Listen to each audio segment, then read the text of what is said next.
नमस्कार दोस्तों। GVK group के वाइस चेयरमैन जीवी संजय रेड्डी ने कहा कि मुंबई एयरपोर्ट को बेचने के लिए अडानी समूह या किसी और की तरफ से कोई दबाव नहीं था।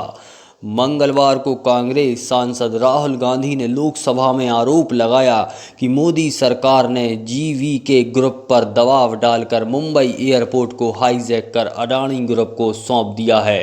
अडानी एयरपोर्ट होल्डिंग्स लिमिटेड ने जुलाई 2021 में जीवीके से मुंबई एयरपोर्ट खरीदा गया था। रेड्डी ने एनडीटीवी से कहा, इस सौदे से करीब 1 साल पहले हम फंड राइजिंग पर विचार कर रहे थे, क्योंकि हमारी एयरपोर्ट होल्डिंग कंपनी में हमने करीब 10 साल पहले कर्ज लिया था। जब हमने बेंगलुरु एयरपोर्ट लिया, इसका कर्ज बकाया हो रहा था, इसलिए हम इन्वेस्टर से बात कर रहे थे। हमने 3 इन्वेस्टर्स के साथ करार किया था। हालांकि वे कई शर्तें लगा रहे थे, तभी कोविड आ गया और 3 महीने तक एयरपोर्ट बिजनेस ठप हो गया और कोई पैसा नहीं आया। इससे पैसों का और दबाव आ गया। उसी समय गौतम अडानी भाई मुझसे मिले और कहा कि उनका मुंबई एयरपोर्ट में काफ़ी इंटरेस्ट है। उन्होंने इतना कहा कि वे 1 महीने में पैसा दे सकेंगे। यह हमारे लिए बहुत इम्पोर्टेंट था। उन्होंने कहा कि ना तो सीबीआई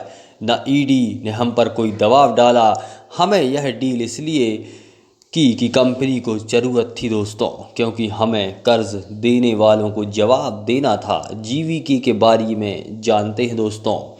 1996 भारत का पहला निजी बिजली संयंत्र स्थापित किया। 2004 राजस्थान में भारत की पहली 6 लेन टोल रोड परियोजना पर काम किया। 2006 मुंबई में भारत की पहली निजी हवाई अड्डा परियोजना शुरू की। हिंडनबर्ग रिपोर्ट पर सरकार और प्रधानमंत्री से सवाल किए गए।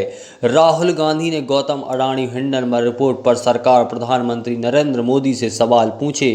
राहुल ने 45 मिनट की स्पीच की शुरुआत भारत जोड़ो यात्रा के दौरान पूछे गए लोगों के सवालों से की। फिर इन्हीं सवालों का हवाला देते हुए गौतम अडानी के मुद्दे पर आ गए। दोस्तों, आप क्या सोचते हैं?